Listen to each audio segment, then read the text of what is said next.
Hello दोस्तों, welcome to your channel. तो आज का हमारा टॉपिक है स्रोत शरीर। तो देखो, स्रोत शरीर अगर यूनिवर्सिटी एग्जाम्स की बात करें तो इसकी वेटेज जो है वो 7 मार्क्स की रहती है। इसका मतलब अच्छी खासी वेटेज है। तो पढ़ते हैं। तो थोड़ा सा लेंथी टॉपिक है, इसलिए हम जो है मेन ट्राई करेंगे कि मेन पॉइंट्स कवर हो जाए, ताकि ज़्यादा हमें इधर उधर का पढ़ना ना पड़े। तो चलिए शुरू करते हैं। सबसे पहले आता है स्रोतस में ये सारे पॉइंट्स दे रखे हैं कुछ जो NCSM के करिकुलम में मेंशन है, तो हम ये सारे डील करेंगे यहाँ पे।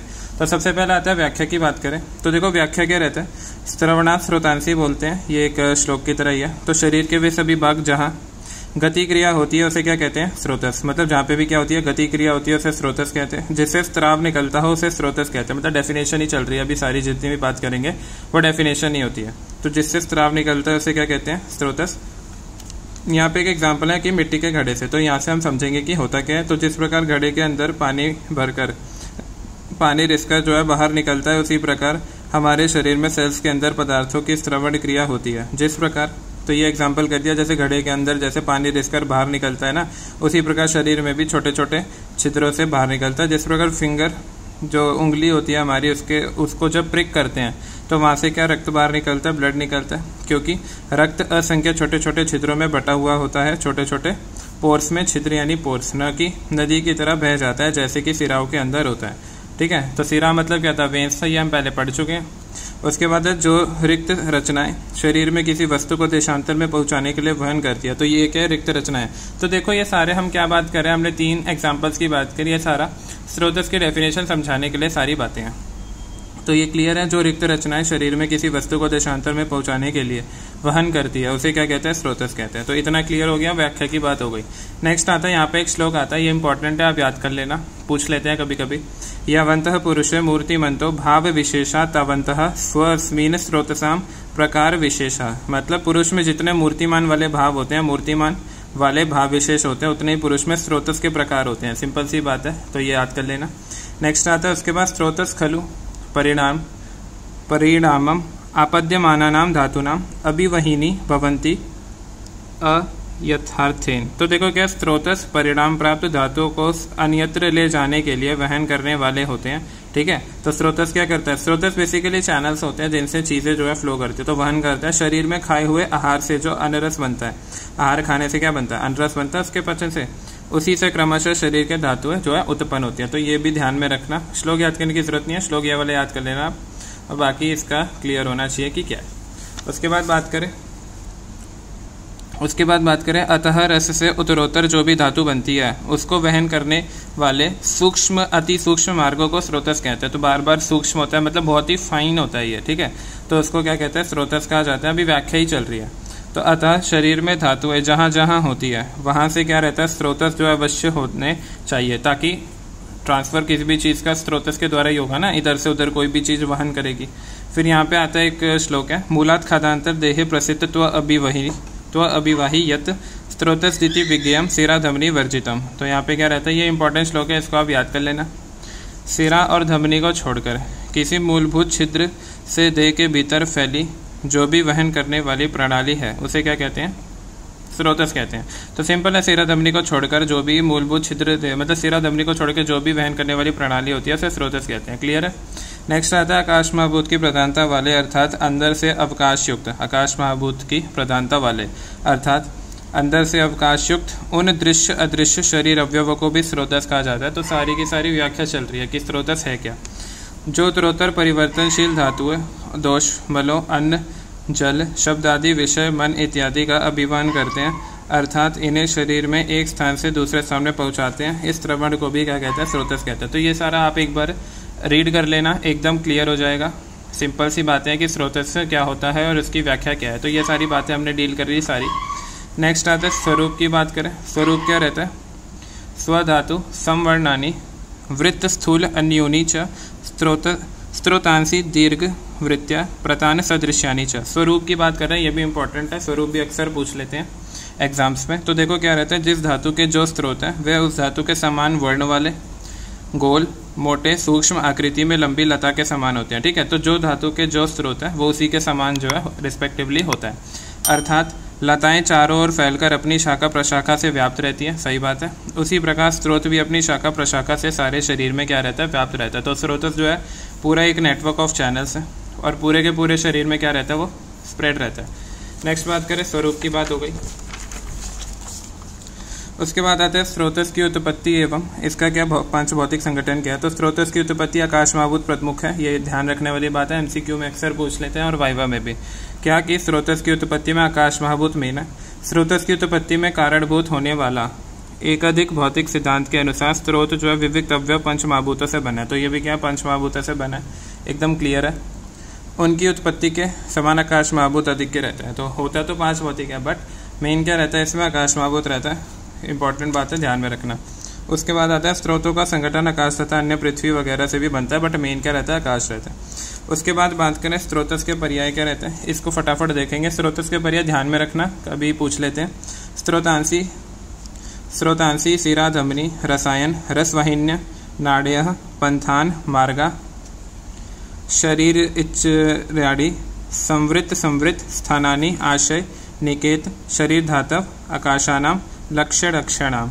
ये सारे क्या शरीर की धातुओं के अवकाशों को दिखाई पड़ने वाली अथवा नहीं दिखाई पड़ने वाले को क्या कहते हैं, स्रोतस कहते हैं। तो ये सारे पर्याय होगा, ये एक बार ही रीड कर लेना, आ सकता है। नेक्स्ट आता है संख्या की बात करें। स्रोतस की संख्या क्या रहती है, देखो ये इंपॉर्टेंट बात है, बहुत इंपॉर्टेंट है। स्रोतस की संख्या चरक ने 13 मानी है और सुश्रुत ने कितनी मानी है, 22। 11 × 2 क्या रहती है, 22। तो ये बहुत इंपॉर्टेंट बात है, ध्यान में रखना। सुश्रुत के अकॉर्डिंग बहिर्मुख स्रोतस जो है, बहिर्मुख स्रोतस ने सुश्रुत ने क्या बोला, बहिर्मुख स्रोतस 9 मेल में होते हैं और 12 क्या रहते हैं, फीमेल में। ठीक है, तो चरक ने कितनी मानी है, 13। सुश्रुत ने मानी है 22। 11 × 2 से 22 हो जाता है। और बहिर्मुख स्रोतस, तो ये पूछा जाता है। आगे बात करें स्रोतस के भेद प्रकार क्या रहते हैं। तो चरक ने कितना माना था, 13 भेद माने थे। अब इसके नाम एक एक करके बात करते हैं क्या थे। तो क्या क्या है, प्राण उदान अन्न, कैसे याद करना है, देखो प्राण उदान अन्न, ये तीनों को एक साथ पढ़ लो। उसके बाद क्या, रस, रक्त को रुधिर कहते हैं, उसका पर्याय है। मांस मेद अस्थि मज्जा शुक्र, 7 धातु हो गए, 7 3 10 और 3 13। मूत्र पुरीश और स्वेद, 3 क्या हो गए, मल। तो ये हो गए क्या, चरक के अकॉर्डिंग 13 भेद हो गए। उसके बाद सुश्रुत की बात करें तो 11 भेद रहते हैं। प्रत्येक 2-2 स्रोतस है, इसीलिए क्या 11 × 2 22 हो जाता है, मैंने बोला था पहले। इसे योगवाही स्रोतस कहते हैं। तो सुश्रुत ने क्या बताया, योगवाही स्रोतस के बारे में। तो इसमें क्या है, प्राण अन्न उदक, पहले 3 दोनों में सेम है, ठीक है, ये भी सेम है, ये भी सेम है। उसके बाद क्या रहता है, रस, रक्त, मांस, मेद। अब देखो अस्थि मज्जा शुक्र नहीं है, क्या है, अस्थि मज्जा नहीं है, शुक्र यहाँ पे है। और क्या, मूत्र पुरीश और यहाँ पे आर्तव आ जाता है। तो ये अलग अलग क्या है, पुरीश और आर्तव अलग है, बाकी मोर और लेस सेम ही है। तो ये दोनों का अच्छे से याद कर लेना, नाम इंपॉर्टेंट है। उसके बाद देखो चरक सुश्रुत की बात हो गई। उसके बाद वाग्भट क्या कहते हैं, 2 भेद होते हैं वाग्भट के अनुसार। स्रोतस के 2 भेद होते हैं, क्या, दृश्य जिसे हम बाह्य भी कहते हैं, बहिर्मुख स्रोतस कहते हैं, और अभ्यंतर अदृश्य कहते हैं। दृश्य जो दिखता है, जो आंखों से देखा जाता है, वो स्रोत दृश्य, और जो आंखों से नहीं देख पाते वो क्या रहता है, अभ्यंतर अंदर रहता है, जो आंखों से न दिखे। तो दृश्य होता है, अभी बात करी थी हमने, 9 कितने हैं, मेल में 9 है, फीमेल में 12 है। इसमें क्या रहता है, जो माइक्रोस्कोप से दिखने वाले स्रोतस होते हैं, जिनका अस्तित्व कर्म द्वारा स्पष्ट होता है, अदृश्य हो गए। तो ठीक है, वाग्भट के अनुसार ये सारी चीज़ें ध्यान में होनी चाहिए, वाइवा में पूछ लेते हैं, थ्योरी में भी आ सकता है। तो संख्या एकदम क्लियर होनी चाहिए, क्या किसके नाम थे, ये और ये।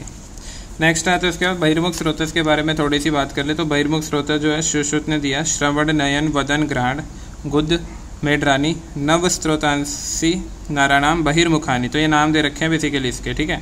और क्या है, स्तन्यान्य, मतलब ये कोई श्लोक याद नहीं करना, बस थोड़ा सा एक बार रीड कर लेना, आइडिया होना चाहिए कि है क्या, ठीक है। उसके बाद क्या है, पुरुषों में 9 थे, तो कौन से 9 हैं वो देखो, कान, आँख, मुख, नासा, गुद, मेड्र, और ये उनकी संख्या है। देखो ये सब याद करना है, तो इसमें तो कुछ नहीं है, सिंपल आपको याद करना है। ये 9 होते हैं और दूसरे क्या था, 12। स्त्रियों में 12 रहते हैं, तो 9 ये हो गए, 3 एक्स्ट्रा क्या आ गए, 2 स्तन आ गया और 1 हो गया आर्तव, तो ये हो गए 12।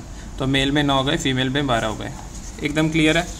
तो आगे नेक्स्ट आता है हमारे पास, देखो ये टेबल जो है ये बहुत मोस्ट इंपॉर्टेंट टेबल है, ये आपको एकदम आना ही चाहिए, मतलब एकदम ये तो याद होना ही चाहिए, ये अक्सर पूछा जाता है, एक ना एक आ जाता है इसमें से।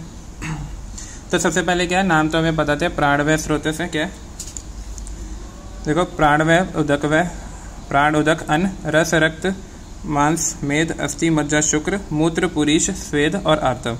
अब देखो चरक के अकॉर्डिंग क्या बोला है, सुश्रुत के अकॉर्डिंग। मेन तो देखो चरक के अकॉर्डिंग पता होना चाहिए, सुश्रुत के अकॉर्डिंग नहीं पता तो भी काम चल जाता है, चरक के अकॉर्डिंग सारे याद होने चाहिए।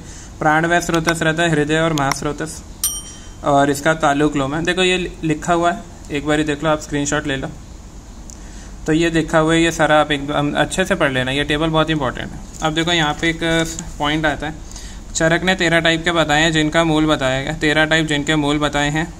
आर्तव व स्रोतस के मूल नहीं बताए हैं, ठीक है। 13 टाइप है तो आर्तव व स्रोतस का मूल नहीं बताया, क्यों? आर्तव व स्रोतस चरक ने नहीं बताया, किसने बताया? सुश्रुत ने बताया। क्या सुश्रुत ने 11 टाइप माने हैं, इसमें अस्थि, मज्जा और स्वेद को नहीं माना है। तो ये इंपॉर्टेंट है कि किसने किसको नहीं माना है, ये बात एकदम क्लियर होनी चाहिए। तो ये वाला टेबल आप अच्छे से पढ़ लेना, आप स्क्रीनशॉट ले लो। आगे बढ़ते हैं। देखो स्रोतसों के सामान्य कार्य क्या है, ये कुछ देखो, ये तीनों कुछ पॉइंट्स है, इसका भी आप स्क्रीनशॉट ले लो एक बार। तो ये कुछ पॉइंट्स है, तो इसमें क्या रहता है? श्रवणा स्रोतांशी के अनुसार स्रोतस का कार्य क्या है? गति करना है। हमने पहले बोला था स्रोतस का कार्य क्या है? गति करना। सर्वे ही भावो पुरुष नयंत्र स्रोतांशी, ये श्लोक है, यानी शरीर के सभी भावों की उत्पत्ति स्रोतसों के द्वारा होती है। ये सारे पॉइंट ध्यान में होने चाहिए, याद ना हो तो भी चलेगा काम, बट कार्य क्या रहता है ये अक्सर पूछ लेते हैं, तो एकदम क्लियर होना चाहिए। तो स्रोतसों के सामान्य कार्य होते क्या है? उसके बाद है सर्वे ही भावा पुरुष न अंतरेण स्रोत वर्धयन्ते, और ये सब रहता है। स्रोतस परिणाम प्राप्त धातुओं को एक स्थान से दूसरे स्थान तक वहन करता है, हमने पहले भी बात करी थी, क्लियर है। शरीरस्थ भावों को पोषण करते हैं जिससे वे शीर्ण नहीं होते, ठीक है। तो धातु का पोषण करता है ताकि उसकी शीर्णता ना हो, उसमें कोई भी डिक्रीमेंट ना हो। स्रोतस के प्रकृतस्थ रहने से शरीर जो है स्वस्थ रहता है, सही बात है। स्रोतस एकदम बढ़िया रहेंगे, उनमें कोई ऑब्स्ट्रक्शन नहीं होगा, कोई भी बाधा नहीं आएंगी, सब कुछ इजीली फ्लो होगा, पोषण होता रहेगा, तो सब कुछ एकदम मस्त रहेगा। उसके बाद बात आती है क्या रहता है इसमें? स्रोतस के प्राकृतिक रहने के शरीर स्वस्थ रहता है। मलों का वहन कर उन्हें शरीर से बाहर निकालते हैं, सही बात है। स्रोतस विषय अर्थात संज्ञाओं के वेगों का वहन कर शरीर को अनुग्रहित करते हैं, क्लियर है। तो क्या क्या इसके फंक्शन हो गए? ग्रहण करना, शोषण करना, निसरण करना, श्रवण करना, वहन करना और पाचन करना, ये सारे इसके कार्य होगा इन शॉर्ट अगर बात करें हम। तो ये इंपॉर्टेंट है, तो ये ध्यान में रखना। नेक्स्ट आता है स्रोतस की दृष्टि के सामान्य हेतु। देखो ये कुछ पॉइंट है जो हर स्रोतस में आते हैं कि स्रोतसों की दृष्टि के कुछ सामान्य हेतु रहते हैं। आहारश्च विहारश्च यह स्याद दोष गुण समय, ये श्लोक देखो याद कर लेना अगर याद हो पाए तो, मेन इसकी हिंदी है। जो आहार विहार दोषों के गुणों के समान हो, अर्थात उन्हें बढ़ाने वाला हो, धातुओं के मतलब बढ़ाने वाला हो, ठीक है, तो गलत है, बढ़ना नीचे। धातुओं के विगुण हो, उन्हें विरोध करने वाला हो, वे सभी आहार विहार स्रोतसों को दूषित करते हैं। तो स्रोतसों को दूषित कौन करता है? जो उसे बढ़ाने वाला और विरोध करने वाला, तो दूषित ही करेगा, सही बात है। तो ये हो गया दृष्टि के सामान्य हेतु। उसके बाद आता है उसकी दृष्टि के सामान्य लक्षण क्या रहते हैं? सामान्य लक्षण है धातुओं का अधिक निकलना या बिल्कुल रुक जाना, सिराओं में ग्रंथि पड़ जाना, ये सारी चीज़ें क्या है? धातुओं का अधिक निकलना, मतलब दृष्टि होने से क्या होता है? धातु अधिक निकलती है, बिल्कुल रुक जाना, सिराओं में ग्रंथि पड़ जाना, मतलब उसमें कोई गांठ पड़ जाना, धातुओं का विमार गमन हो जाना, ये सभी स्रोतसों की दृष्टि के क्या है? तो ये देखो ये सारी चीज़ें ना हर स्रोतस में जो है सेम रहती है, दृष्टि के सामान्य हेतु, दृष्टि के सामान्य लक्षण, तो ये सारी चीज़ें होती है। उसके बाद बात करें हम, उसके बाद देखो यहाँ पे एक बात आती है कि शरीर के स्रोतसों के महत्व का वर्णन। स्रोतसों का महत्व क्या रहता है? देखो इंपॉर्टेंट बात है, हमने जो अभी तक पढ़ी थी, मेन बात तो वही रहती है, बाकी सब फिर अब थोड़ा थ्योरी वाला पोर्शन रहता है कि किससे क्या होता है। तो देखो इसके नोट्स मैं प्रोवाइड करा दूंगा, आप एक बार देख लो, इसका स्क्रीनशॉट भी ले सकते हो कि देखो इसमें क्या बताया गया बेसिकली कि प्राकृतिक शरीर में क्या रहता है कि स्रोतस का महत्व। प्राकृतिक शरीर में नेचुरल, विकृत शरीर में जिसमें डिजीज हो गया, चिकित्सा शरीर में और औषधि कार्य में। वैसे ये पूछते नहीं है बट एक बार पढ़ जरूर लेना। तो प्राकृतिक शरीर में क्या रहता है, जैसा कि आप देख सकते हो, प्राकृतिक शरीर का स्क्रीनशॉट ले लो। विकृत शरीर में रहता है कुछ ऐसा, कुछ नहीं है, इसको रीड करोगे आ जाएगा। चिकित्सा में ये रहता है और औषधि कार्य में ये रहता है, ठीक है। उसके बाद यहाँ पे शरीर के स्रोतसों की सिद्धि क्या रहती है? शरीर की स्रोतोमय की सिद्धि, तो यहाँ पे भी ऐसी है, श्रवणा स्रोतांशी, वही सारी बातें दोबारा बोली गई है, एक बार आप पढ़ लेना, आप इसकी फ़ोटो ले सकते हो, ठीक है। ये सारा ऐसे ही चलेगा, यहाँ तक है, ठीक है। उसके बाद क्या रहता है, एक एक करके फिर हमने क्या है हर एक स्रोतस के बारे में डील किया, सारे वही पॉइंट्स आएंगे, हम जनरल पॉइंट डिस्कस कर चुके हैं, आप सबको एक एक करके इसमें सेट कर देंगे। वो टेबल आपको मेन पढ़नी है, उसी में सारा कुछ है, ऐसे कर करके सारा जो है हमारे टोटल जितने भी स्रोतस है वो सारे डिस्कस हो जाएंगे, ठीक है। तो ये था हमारा स्रोतशारी। देखो स्रोतशारी बहुत इंपॉर्टेंट है, इसलिए इसे ध्यान से पढ़ना ज़रूरी है, ठीक है। तो आई होप आपको वीडियो अच्छी लगी होगी। तो चैनल पे नए हो तो सब्सक्राइब करना, ज़्यादा से ज़्यादा शेयर करना, ताकि सबको पता चले कि स्रोतशारी क्या है। मिलते हैं अगली वीडियो में, तब तक के लिए बेस्ट ऑफ लक।